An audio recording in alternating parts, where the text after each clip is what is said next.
For the information of all our guests gathered here today, along with the Honorable Chief Minister of Andhra Pradesh, who will be joining us shortly, he will be accompanied with some ministers, namely Srimati Vedadala Rajini Garu, Honorable in Charge Minister, Adimulapu Suresh Garu, Sri Adimulapu Suresh Garu, Honorable MAUD Minister, Sri Y.V. Subbareddy Garu, Honorable ex-MP and TTD Chairman, Sri Karnam Dharmasri Garu, Honorable Whip, Sri Botsa Satyanarayana Garu, Honorable Education Minister, Sri Golagani Harivenkata Kumari Garu, Honorable Mayor of Vishakhapatnam. They will be accompanying the Honorable Chief Minister as he comes into this venue.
Ladies and gentlemen, please join me as I welcome the young, dynamic, driven, very capable leader of Andhra Pradesh, the Honorable Chief Minister of Andhra Pradesh, Shri Y.S.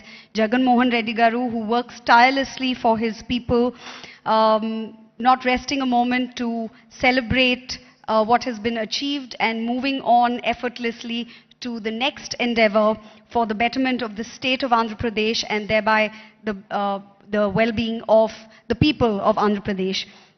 I think he understands well that the development of the state goes hand in hand with the development of the people of the state, and to that end he's here today to engage with all of you industrialists of the state and beyond. The Honorable Chief Minister is accompanied by some ministers, MLAs, MLCs and MPs.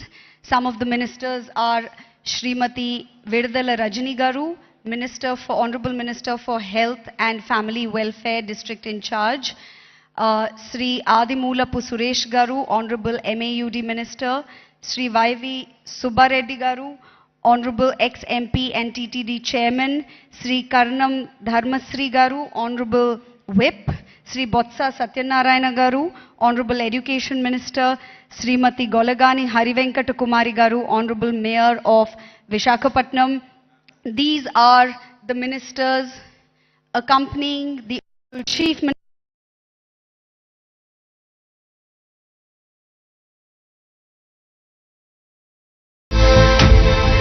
for the development of the state and thereby for the development of the people of Andhra Pradesh. Ladies and gentlemen, please join me as I welcome the Honorable Chief Minister of Andhra Pradesh, Shri Y.S. Jagan Mohan Reddy Garu.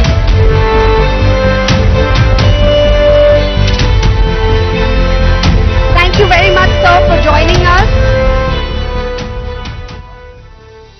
On behalf of the people of Andhra Pradesh and on behalf of all the industrialists, the industry leaders, business leaders and entrepreneurs who are gathered here today, I would like to thank you for creating an atmosphere for both development and dialogue, of which was born the Development Dialogue of Andhra Pradesh 2024. May I request you, sir, to please engage with the audience and tell them more about this initiative in your own words.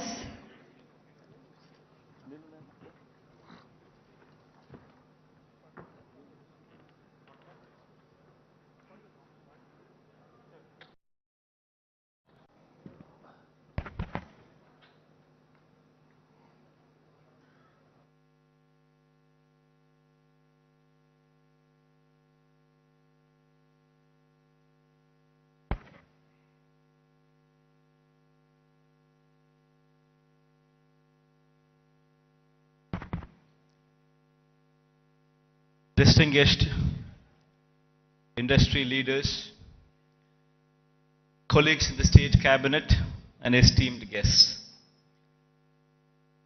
I think koncham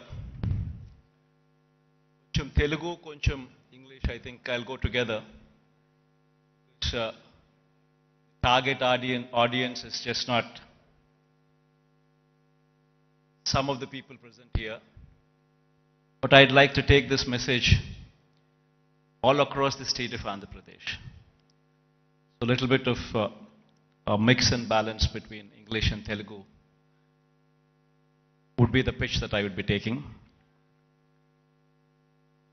I'm happy to welcome you all to the Vision Visakha program. In fact, today all of us are gathered here to discuss about what Visakhapatnam means to all. Why does the state need Visakhapatnam? It's indeed a fact. Post bifurcation, the successor state, that is the current state of Andhra Pradesh,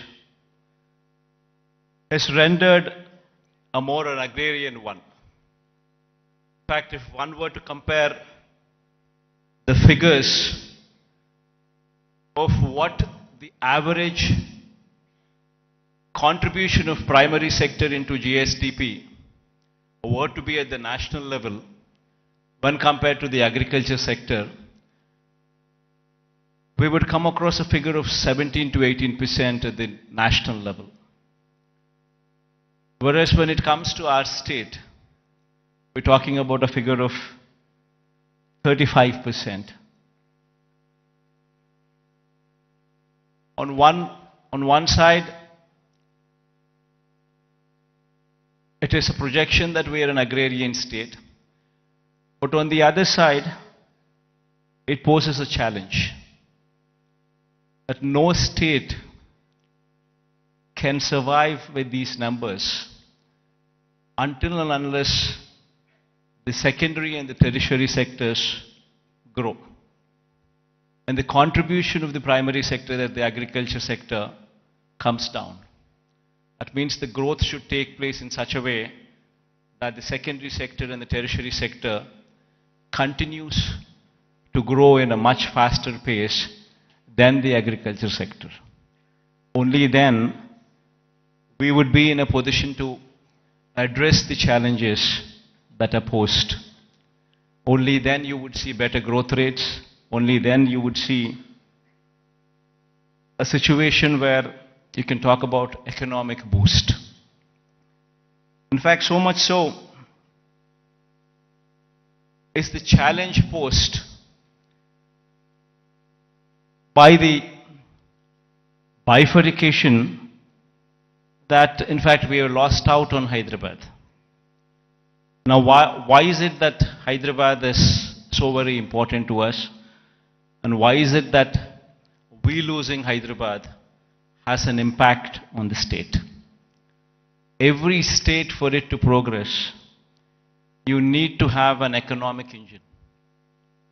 And that economic engine, for decades, to our erstwhile state, was Hyderabad. In fact, to give a perspective, the central government those days used the public sector as the main vehicle to stimulate economic growth. In fact, if we were to see the institutions such as IDPL, NMDC, NFC, IICT, and so forth, they were all set up in Hyderabad. Because of the fact that public sector undertakings, these huge investments, came up in Hyderabad, Hyderabad as an area grew beyond any other place in the state. That is the reason why, but once these kind of institutions come up, then automatically it leads to a transformation. Leads to better salaried employees coming out of that location, coming out of that place, which in turn leads to a cyclic effect where better institutions would come up, overall economic growth takes place, and then the city starts moving and growing. Unfortunately for us, it so happened that 90% of the entire PSUs, which to the erstwhile state of Andhra Pradesh, have all come up only in Hyderabad. And because of that, Hyderabad grew at a much faster pace than any other place in the state. In fact, so much so that the services sector in Telangana, for instance, is now currently positioned at a 62.87%, the tertiary sector, whereas the national average is 55%. And in the same, the tertiary state of Andhra Pradesh, we stand at mere 40%. So the agriculture sector, what should be at 17% as a national average, we are at 35%.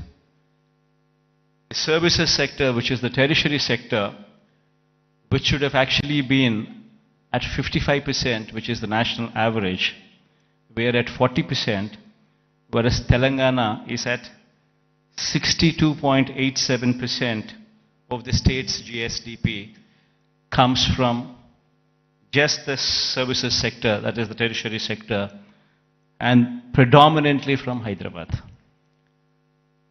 So until and unless you have a similar kind of situation,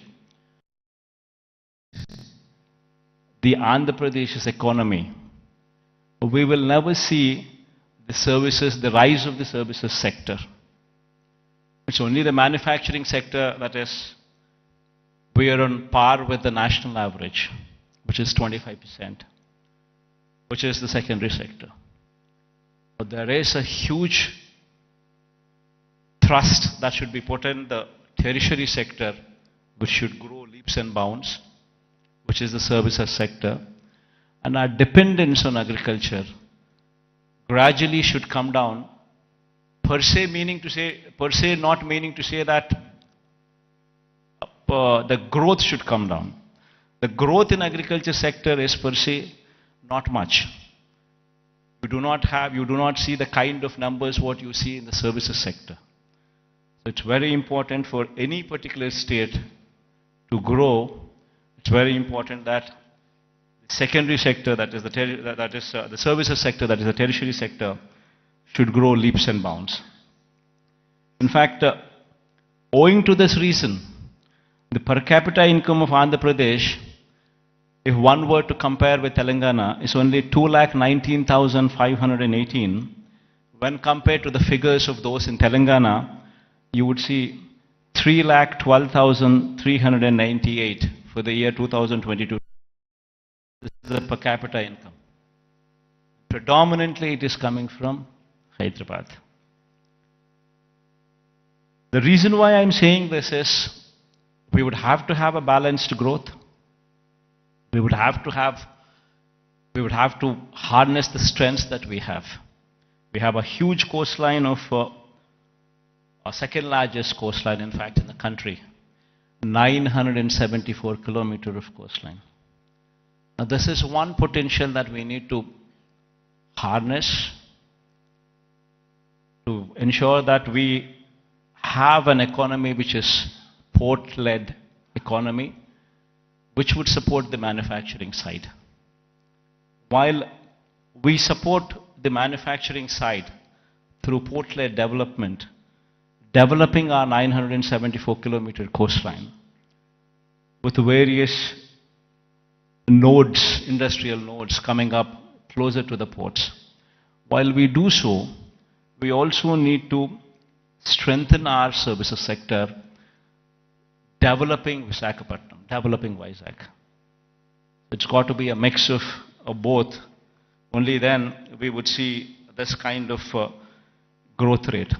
In fact, to do so, we have, in fact, the state of Andhra Pradesh, before 2019, that is before our regime had come in, the state of Andhra Pradesh exports in 4 locations. Now in this 5 years of regime, we're actually in a very advanced stage of constructing 4 more ports. In fact, at a rapid pace, the construction of the ports is going on. In fact, 16,000 and odd crores of investment is going in. We've already incurred more than close to 4,000 crores of this investment. And Ramayapatnam is one particular port where, in fact, my people are saying that going forward next month, you would actually see a ship coming into the port. So much so. In progress, one can also see, if one were to visit these ports, be it Ramayapatnam port, which is going at a massive pace, be it the Machilipatnam port, which is also progressing at a very, very brisk pace. So is the progress in Kakinada also. It's a private port though, Kakinada being. And then the Mulapeta port coming up in Srikakulam. is also moving at a very, very brisk pace. So 3 of them are coming up in government sector, 1 of them is coming up in the private sector, all 4 are moving in a very, very brisk pace. So what we're currently doing is developing what we had 6 ports earlier in 4 locations, we're developing. And then we're building 10 fishing harbors to support blue economy. We now currently have every 50 kilometers one travels through the coast. Every 50 kilometers you would either see a fishing harbor which is being constructed, or a port which is in existence, or one being constructed. So every 50 kilometers per se you actually have a booster for the economy currently in the state available. We're also building 6 fish landing centers as well. And then there is a lot of focus on greenfield electronics manufacturing cluster, development of nodes which is taking place. This greenfield electronics manufacturing cluster is coming up at Koparthi and YSR district, and industrial parks in Achutapuram, Orvakallu and Krishnapatnam. These are all several steps to ensure the development is more balanced across the state. In fact, as I've said, as I've been speaking, such is the proactive nature of the government, and such is the conducive business-friendly environment prevalent in the state, that consistently for the past 3 years, in the category of ease of doing business, the state is rated number 1. This is one major achievement that the state can boast about, trying to showcase that we per se are very friendly to environment, very friendly to industries. Now, having said that, it has attracted almost 13 lakh crores in the Global Investors Summit, which we concluded last year. 352 MOUs were signed, an employment potential of close to 6 lakhs. And at a brisk pace, these MOUs are being translated into reality. In fact, out of 352 MOUs that we have actually signed, in fact, 39% of these MOUs have actually translated into actual commissioning of the plants. So at a brisk pace, these things are happening, and we have also been, the economy per se, if one were to look at it, just doesn't come with only the elite or the aloof or the big manufacturing sector alone coming up. It's got to be a mix of everything. In fact, so much so that I would say that the state government has implemented in these 5 years several welfare programs, orienting them towards sustainable self-employment. In fact, every scheme of the state government, if one were to notice the schemes, especially the welfare schemes, one would be surprised to see what kind of a transformational bearing these schemes have. To begin with, everything is DBT, direct benefit transfer, where there's no middleman in between, where everything is transparent and there's no corruption there. Now, having said that, every scheme is hand-holding women.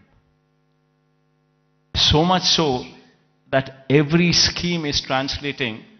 Say, for instance, I speak about Cheyuta as one particular scheme. The scheme actually narrates hand-holding women, the same particular woman, consistently for 4 years, every year giving 18,750 rupees for the same woman. So in 4 years' time, you actually handhold the same woman, giving every year 18,750 to the same women. While we are doing that, we ensured that there is a bank tie-up also coming into picture. We've also ensured that big companies, starting from Amul to ITC to Reliance to Procter & Gamble, to such kind of big companies also partnering with these women in sharing opportunities, in showing them livelihood opportunities. So it's a mix of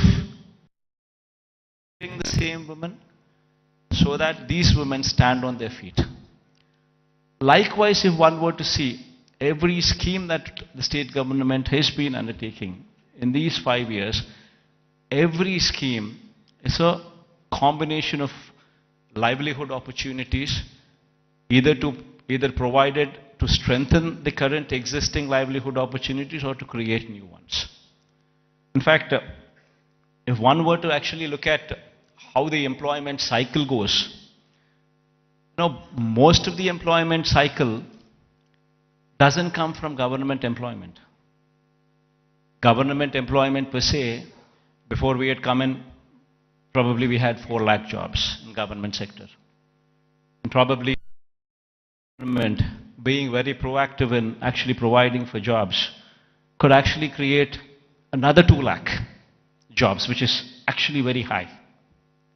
Before we had come in, we had 4 lakhs for decades. And after we had come in, we actually created 50% more jobs in government sector. But that is where it can end. It cannot go beyond that. You're talking about 4 lakhs being to 6 lakhs. Then per se, the big industrialists also, when we were to speak of, if we were to speak of, if one were to see the translation of opportunities of jobs actually created per se for investment that is actually put in, would probably translate to probably 1 crore of investment translating into one particular job. Not much. Maybe adding to another 2 or 3 lakhs, not beyond that. The major contribution comes from 3 other sectors. One is agriculture, which actually constitutes 62% of the workforce. Now what we have done is support agriculture, where in fact the best part in agriculture is, the challenging part in agriculture is, even though the fact still remains that 62% of the population depend on agriculture, the fact is 50% of the land holding is less than 1.25 acres, that is half hectare. If one were to translate this land holding into, for calculation's sake, as to up to 1 hectare, if one were to take into consideration, then you're talking about 70% of the land holding is within 1 hectare. We have very small and marginal farmers, and if these small and marginal do not make money, the economy is shattered. What we did, what we could actually do, is come up with those initiatives to handhold farmers through RBKs, setting up of Raitu Bharosa Kendras, where every village has one, where you have an agricultural graduate sitting in those villages, in those RBKs, where everything from seed to sale of crop is handheld through these RBKs. And with such kind of micromanagement, also incentivizing farmers with production incentives as well, that farming sector could survive. This is one major sector which actually comes to give you a support for the employment. Then the other major sector, which is another sector which actually supports, is MSME. MSME is also, if one were to speak of, talking about if industries, mega industries, big industries constitute maybe 3 lakh, 4 lakh jobs, you're talking about MSMEs which actually constitute more than 30 lakh jobs. There per se, the employability rate is more. Every MSME is small, but yet employs more number of people when conversion ratio takes place from investment perspective. But these 30 lakhs, these 3 lakhs, these 4 lakhs, these are not the numbers. Dominantly self-employed sections. Self-employed sections constitute a primary more than 1.5 crore population, which actually doing well for the economy to do well. And through various schemes, various platforms, we've ensured that these self-employed sections are handheld, given support through various schemes. You know, I'll give you an example. Before we had come in, we were talking about self-help groups, which actually constitute more than 1 crore of women. Before we had come in, these self-help groups had an NPA and outstanding loans to the extent of 18%. Today, the same self-help groups, the outstanding loans and the NPAs, if one were to look at in this sector now, it is just 0.3%. And 1 crore of women livelihoods are dependent on that. Same if one were to see the same thing in every scheme like Vahana Mitra, which talks about self-employed sections who actually are driving the cabs or actually driving the autos. If economy there fails, the entire state fails. We're talking about barbers. We're talking about so many sections running into lakhs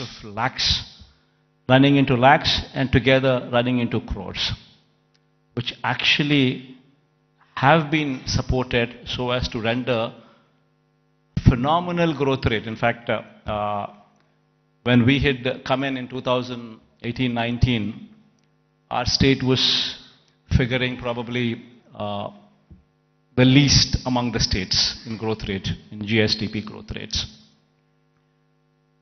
The last year numbers, if one were to say, we are figuring in top 5 states in the country. If GSDP growth rate were to be figured in. Similarly, every initiative that we've taken in supporting every sector, the MSMEs for instance, our state can boast about that we had ensured that timely MSME incentives were given even during the times of COVID. That actually protected the MSME sector, so much so that today the kind of growth that we have seen in MSE sectors was so unprecedented in the state of Andhra Pradesh. In fact, the reasons have resulted in the state's manufacturing GVA, when viewed as a percentage of India's manufacturing GVA, increasing to 4% during 2019 to 24 from the corresponding figure of 2.9% during 2014 to 19. That was the previous regime. That is the kind of GVA contribution. State's manufacturing GVA to a percentage of India's manufacturing GVA, if one were to compare. We're actually contributing 4% now versus in the previous regime, contributing to only 2.9% in those days. As I've said, the state's services sector contributes to only 40% of the state's GVA when compared to the national average of 55% and when compared to Telangana's state's average of 63%. Now, this is a position that was occasioned by the state's bifurcation that has deprived Andhra Pradesh of Hyderabad city and the economic benefits associated with it. Now, how do we bring about a change that would actually help boost the state's economy? Now, what do we do about Vizag? Now, how do we boost Vizag's growth story so that ultimately we come across a situation where at least 10 years down the line, starting today, at least we compete with Hyderabad, or we compete with Bangalore, or we compete with Chennai. So what exactly does Vision Vizag, Vision Visakha mean? So until and unless we think in those terms, until and unless we have passion for this particular place, for this particular city, this vision can never be visualized, can never be obtained, can never be realized. A lot of people, in fact, when I speak of these words, when I say the first thing what anybody should be doing is to come and stay here as a chief minister. If I were to say this, unfortunately we have an opposition in the state. We all and also a negative media with vested interests who support the opposition. I think many of you also are aware of it, that they make such a hue and cry that, in fact, that we shifting over to Vizag, they try to make an issue out of it, saying that somebody is coming to Vizag because they want to grab the lands here. They want to do that, they want to do that. And these kind of stories shamelessly are written, shamelessly are projected. And all for what? So they don't want the chief minister to come here. They go to the court, court cases are filed. All for what? They don't want chief ministers to come here. Now why? Because if the chief minister comes here, will grow. Because there's ownership which is going to come for this area. There will be a christening of the city as executive capital.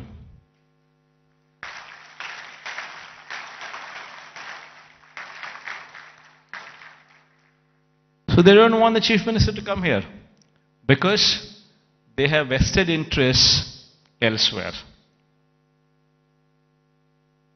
They bought land before the capital could be announced elsewhere. Thousands of acres in private hands, Benami lands. And they're all scared.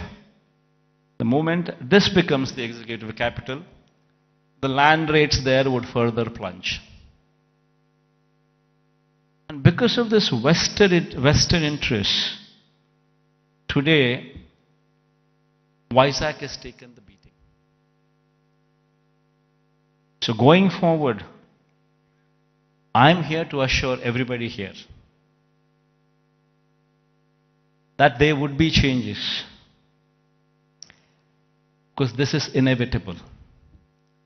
If one were to compete with Hyderabad, compete with Chennai, compete with Bangalore, it's very important that Vizag becomes the economic growth engine.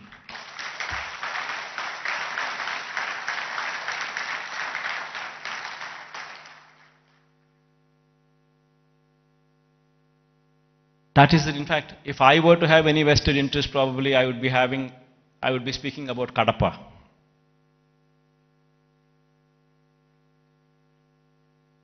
See, for me, the state is ours, to everyone here. And one in my place should think in terms of what is good for the next generation. How would we want our children to be positioned? How are the state's revenues going to be?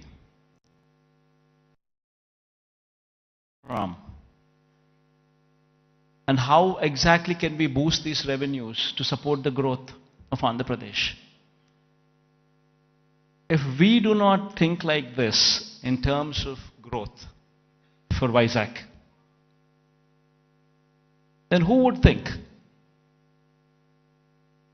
If the vision of the leader is wrong, if the vision of the leader is negative, then Vizag,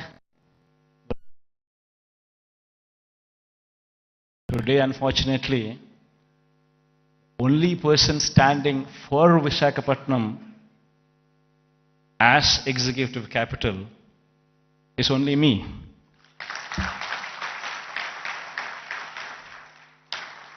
Unfortunately, this is the reality. Fighting against the entire opposition, fighting against vested interests of the media, everybody wanting that Visakhapatnam is not declared as executive capital. This is the reality. Everybody should keep this in mind, understand this reality. Now moving further, Vizag would have to develop. I'm assuring you, cases going on, we have so many people trying to oppose everything. But I'm assuring you, post-election, my stay would be in Vizag.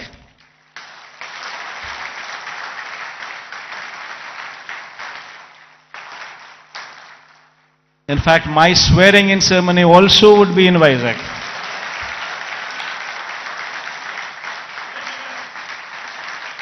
This is my commitment to Vizag. And now, what is the vision for Vizag? See, we need to have 10-year vision.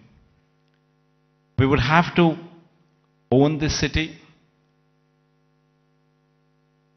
christen the city as executive capital, become part of the city, and have a 10-year vision. You know, we need to have a roadmap which is workable, which is doable. It cannot be a roadmap where we just dream big, but yet achieve nothing, because it is impractical. Not so. We need to have a practical solution, we need to have a practical approach, and we need to have a vision which is realizable in 10 years' time. Of course, this vision is one vision which cannot be alone done by the state government. It would have to be the state government, it would have to be the central government, it would have to be a PPP model, it would have to be encouraging private people also to become part of the vision. All these people become part of this vision, only then we can realize Vizag is the next competitor in a decade's time to Hyderabad, Bangalore or Chennai. In fact, why I was opposed to the idea of having Amaravati as a capital. There is nothing against it. In fact, I'm one person who advocates the view that Amaravati should also have a legislative capital. In fact, I'm also one person who advocates the view that Kurnool should also have a judicial capital. Nothing against it. But then, the fact of the matter is, Amaravati is on a virgin land. 50,000 acres of barren land. Nothing there.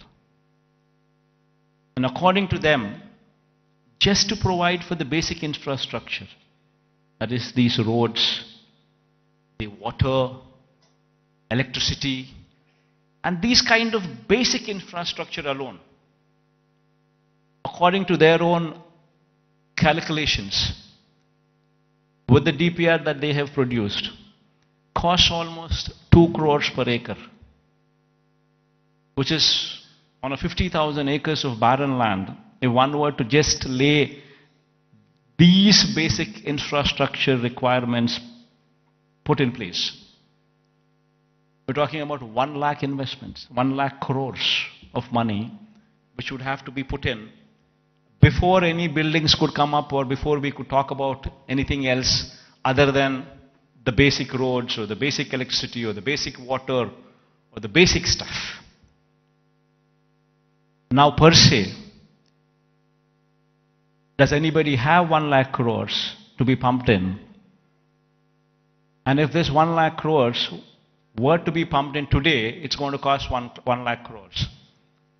But if this 1 lakh crores would be pumped in maybe in 20 years' time, presuming 5,000 crores of outlay every year, approximately, what one could actually probably afford. Because there's nothing there. Then you're talking about 20 years. Then in 20 years' time, 1 lakh crore probably would become 7-8 lakhs or 10 lakh crores. The expenditure what you thought about as 1 lakh crores today, in 20 years would actually be 10 lakhs, 15 lakhs. Probably the net present value calculations of probably 1 lakh crores 20 years down the line would probably be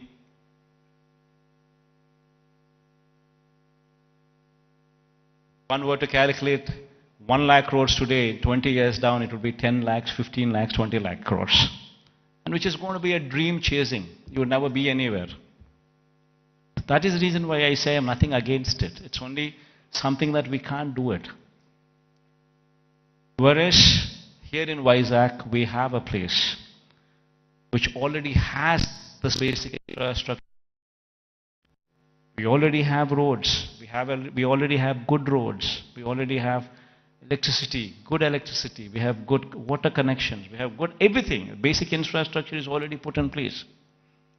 So all what we need to do is, given that finishing touches, just give it a little bit of finishing touches, and it would transform into something much, much, much bigger. And what are those finishing touches that we need to give? An iconic secretariat. The moment we shift here and christen it as executive capital, you obviously would have the entire employees also come and station here, for which a secretariat building. Why construct an ordinary secretariat building? Construct something iconic, which would stand out, which would attract the entire country to see. An iconic secretariat, an iconic convention center. People talk about one of Geo Convention Center. The latest, the biggest, the best. These are the names that they give. If we have something like that, not much of a cost. Why can't we have one here so that the entire world, entire country looks up? Iconic stadium. There's one in Ahmedabad. Investment is probably 800 crores, 1,000 crores. Not much of an investment. But the entire country talks about it. Entire country talks about that stadium. And whensoever a match is played between the countries, that stadium is glorified. It is spoken about by the entire country. Entire world sees that stadium. All these that I speak about are iconic. All these, if they were to be commissioned, would actually pitch Vizag on the global scale, would draw eyeballs not only of the country but the whole world to actually look at Vizag.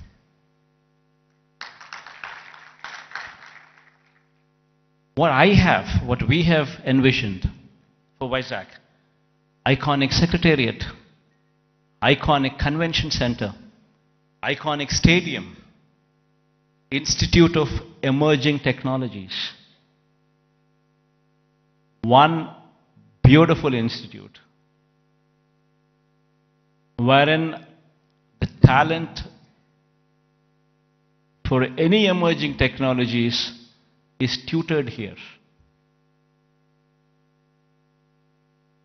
If our students could be given that kind of skills, tutored here, this would be positioned as something else.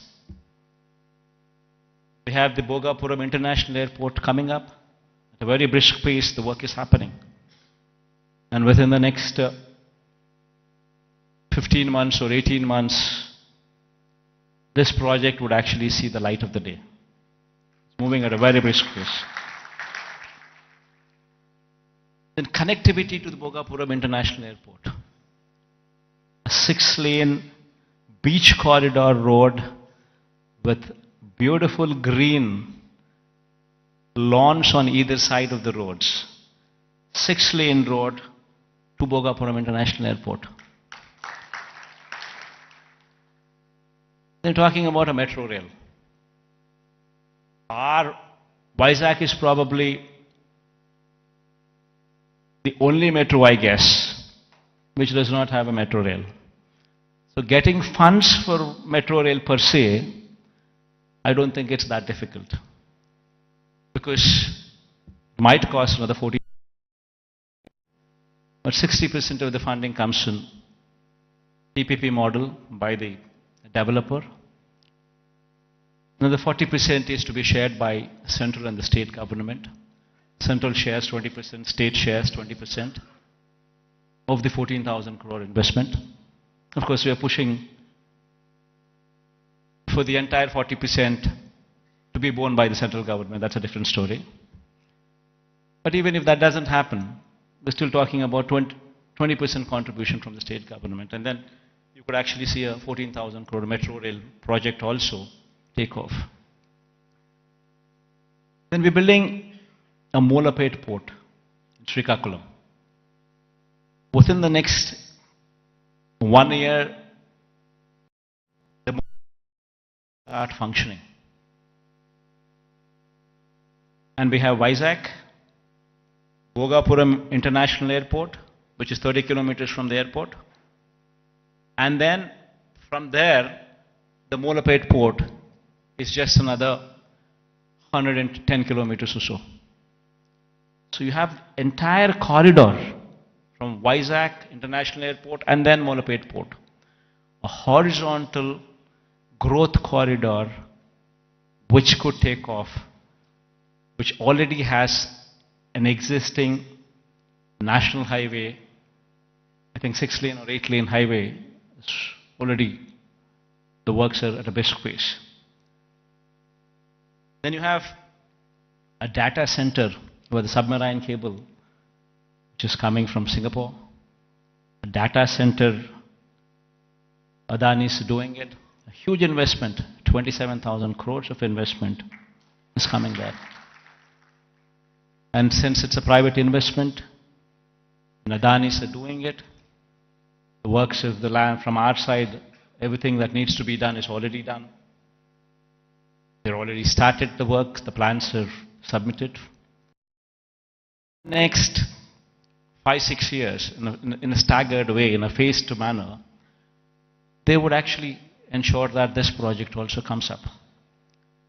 Then you have hospitality industry, which also needs to be looked into, which also needs to be given a little bit of boost, for which we have ensured that Oberoi and Mayfair groups are given certain bits of land for them to develop 5-star plus resorts here as well in Vizag, where Vizag is short and it doesn't have resorts. It has some good hotels, but it doesn't have resorts. So this 5-star plus category resorts by Oberoi or Mayfair would actually bridge in that gap. The land has already been given to these private people and they're already on the verge of starting the construction, and within the next 2 years or so you would actually start them, you would actually see them commissioned. Then NTPC Green Hydrogen Project. This is also around about 30,000 crore investment of NTPC. This project, fortunately yesterday Prime Minister virtually laid the foundation stone. So this is also going to be a reality. So all these that I just spoke about, they are not things that cannot be achieved. All these things can be realizable. Within the next 10 years, in a staggered manner, we would see all these things coming up. Because all these things that I spoke about are not big. Something which is unimaginable. No, not so. All these things are realizable because they're not something, they do not post those numbers which would actually say they are not realizable. And there is of course one aspiration what I'm trying to negotiate with the Prime Minister also. This thing goes well, we would have this as well. A high-speed rail corridor from Hyderabad passing through Vijayawada, then Vijayawada to Bangalore passing through Kurnool and Kadapa. But this is an aspiration. If it happens, it happens. Even if it doesn't happen, 10 years is a big enough span for us to pursue that it happens. Even though this is an aspiration currently with us, the rest of the stuff that I spoke about are all realizable. So with all these things coming up in Vizag, and the Chief Minister coming and stationed in Vizag, it would attract a lot of people to come and settle down in Vizag as well. And Vizag in 10 years' time, with all these iconic buildings taking shape, would actually compete with the best in the world, with the best in India, definitely for sure. In fact, my people have gone ahead and given a presentation to this effect. We can all watch, myself included. I'll also be sitting with you on the other side. Let's cheer the officials also for actually putting in this kind of energy and effort, because it takes a lot of passion to actually be involved. What needs to be done for Vizag? How do we do it? And it takes a lot of passion. In fact, when I was asked to come here, I said, fine. Because looking at their passion, I wanted to encourage them as well. And I also wanted to give a kind of confidence to the people of Vizag in particular, that yes, Vizag, in spite of all the difficulties and hurdles that were posed, we will prevail, we will survive, and we will bounce back, is what the final message would be. Thank you all for patient hearing. I hope that we all share this dream and it will be realized at the earliest. Because I can't repeat the whole thing in Telugu. I tried, but then I thought again I'll deviate. Maybe some other occasion in Telugu. Maybe some other occasion in Telugu I would do so.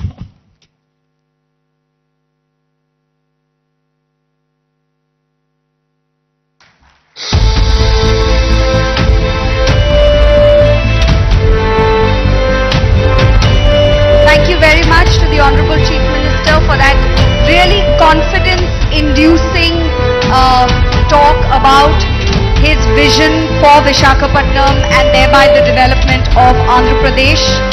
Truly, truly confidence-inducing. Very, very inspiring. Thank you very much, sir, for the confidence-inducing talk on your vision for Andhra Pradesh. And thank you for joining the audience. It's a privilege for all of us that you will be watching the AV with them. I would now like to call upon Sri Lakshmi ma'am, Special Chief Secretary, Department of Municipal Administration and Urban Development, Government of Andhra Pradesh, to please come on to the dais and make the big announcement of the day and launch the AV.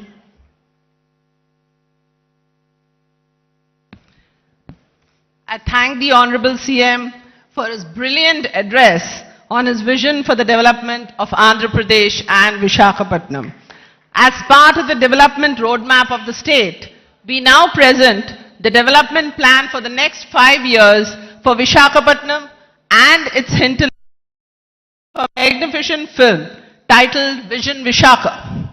The film encapsulates the plans for the development of Vishakhapatnam by the government by partnering with the private sector, by facilitating the private sector to grow, and also by taking up various schemes by the government. Honorable Chief Minister and august members of the audience, I now present to you Vision Visakha. There are very few cities that have emerged as the business and financial nerve centers of the world. New York, London, Frankfurt, Dubai, Hong Kong and Singapore have established themselves as prominent global centers for commerce and finance. In India, Mumbai on the west coast has emerged as a major business and financial center. However, its rise has now been constrained by overpopulation, lack of ease in doing business, infra-congestion and limitations in real estate.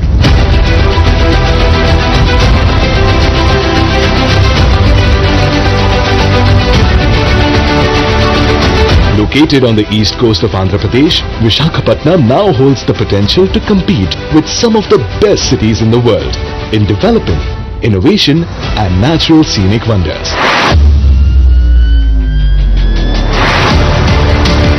Rightly assessing the potential of Vishakhapatnam to become a global cosmopolitan city and the enormous opportunities for it, Andhra Pradesh Chief Minister Shri Y.S. Jagan Mohan Reddy has conceived the outstanding Vision Visakha. Vision Visakha aims to support Vishakhapatnam as a home for high-class infrastructure, commercial activity, positive environment, sustainability and natural scenic beauty to go on to become a leading financial, fintech and artificial intelligence hub in the country and in the world. Spanning the next 5 years, this magnificent plan for Visakha has been chalked out with an approximate budget of 1,05,000 crores. The vision recognizes that the future of Vishakhapatnam is predominantly linked to major sectors such as industry, port, trade, tourism, health, knowledge, circular and resilient economy, and an aerotropolis. Infrastructure will be developed in 5 categories: connectivity, industrial landscape, urban planning and city infrastructure, livability and social infrastructure, sustainability and climate resilience. The allocated percentages for these have been clearly mentioned in the vision. These investments are estimated to create more than 10 lakh jobs and employment opportunities in Vishakhapatnam during this period.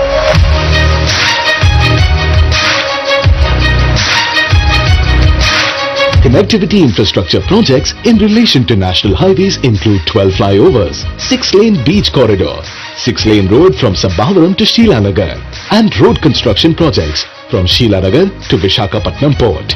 A total of 8,980 crores have been proposed for the same. With respect to the road network, a total of 12 projects including new roads, widening of roads, footpaths, facilities at junctions, pedestrian requirements, alternative route to Simhachalam, rail over bridge, bus shelters and more have been proposed with an investment of 1,906 crores. Freight corridors and railway zone includes new South Coast Railway Zone and freight corridor from Sontiam to Simhachalam that will be undertaken at a cost of 196 crores. 14,309 crore rupees have been dedicated for the Vishakhapatnam Metro Rail project. To secure a solid connection between Vishakhapatnam and the world, Shri Y.S. Jagan Mohan Reddy has laid the foundation stone for Bhogapuram Airport with a budget of 4,727 crores. A total of 33,080 crores have been allocated for over 30 projects in Vizag region, including 20,225 crores for the establishment of NTPC Hydrogen Park.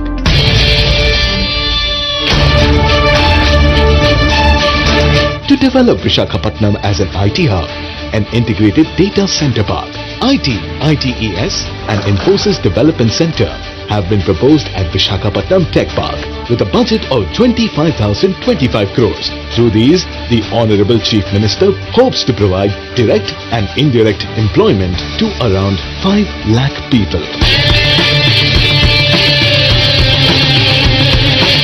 Foreseeing the need for uninterrupted power supply to attract investments, Shri Y.S. Jagan Mohan Reddy allocated 3,166 crores for various electricity projects in Visakha Vision.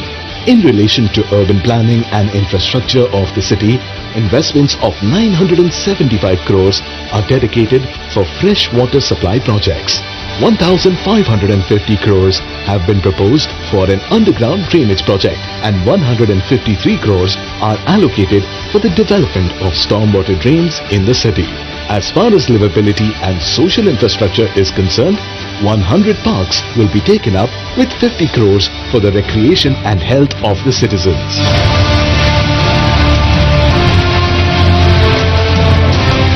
$150 lakes will be developed in a phased manner in the city with a sum of 250 crores. Regarding sports facilities, 7 stadiums will be developed with a budget of 169 crores. Along with demonstrating his commitment towards encouraging sports through the one-of-a-kind statewide Adudam Andhra program, Shri Y.S. Jagan Mohan Reddy has proposed an international cricket stadium with a whopping budget of 300 crores in this Visakha vision in order to place Vishakhapatnam on the sports map of the world. DMRDA projects include a natural history park, museum and research institute with 108 crores, a convention center with 220 crores, an urban entertainment zone with 40 crores and Siripuram multi-level car park with 87 crores. About 150,000 houses worth 4,039 crores are being constructed through Jagananna colonies and Tidco houses for the construction of affordable houses for the common citizens.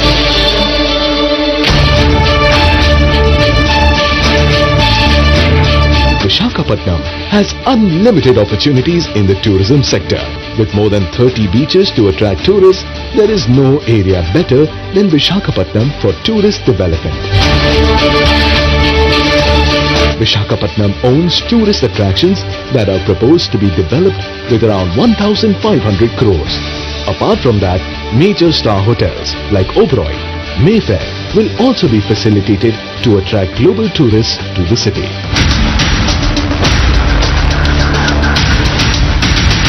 Shri Y.S. Jagan Mohan Reddy also proposed the establishment of a global convention center worth several malls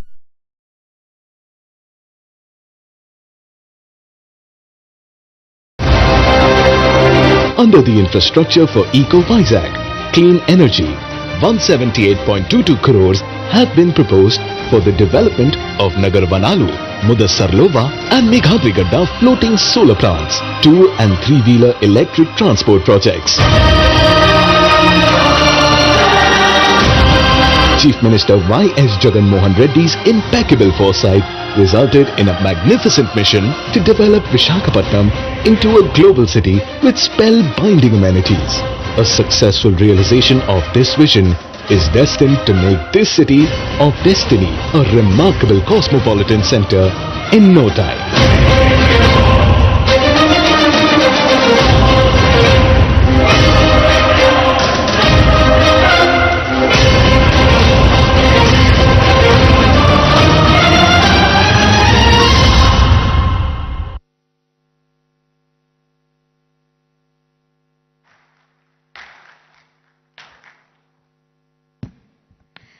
That was a comprehensive roadmap presented to you, taking into consideration connectivity, livability, social infrastructure, urban planning, industrial growth, sustainability and climate resilience.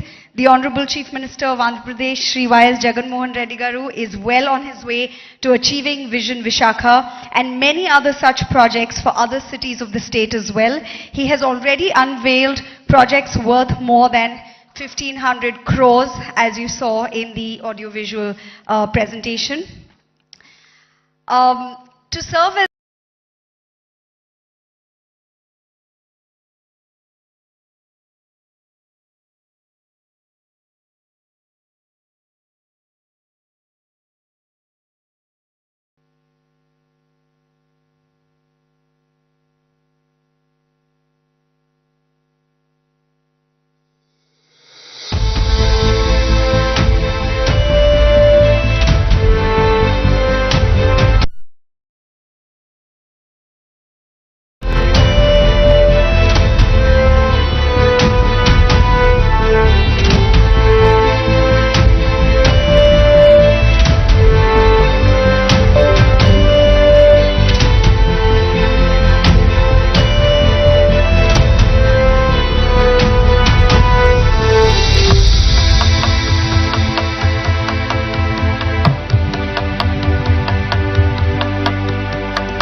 Ladies and gentlemen, a huge round of applause for Vision Visakha and the coffee table book that serves as a powerful reminder of a powerful vision for the state of Andhra Pradesh.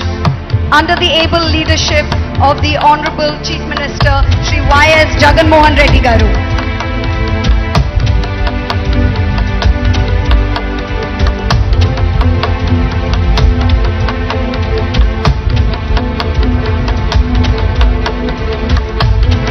Request the audience to give us a huge round of applause for this ambitious vision, Visakha.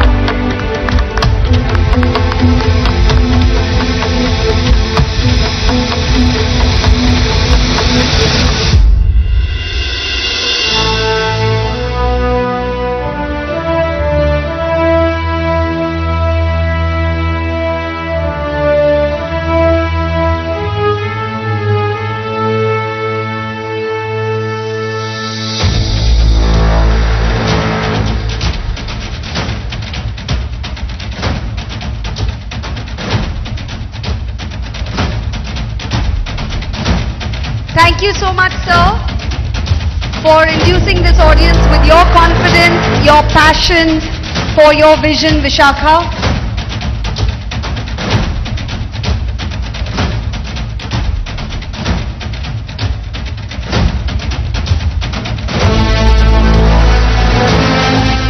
That's going to be the iconic secretariat.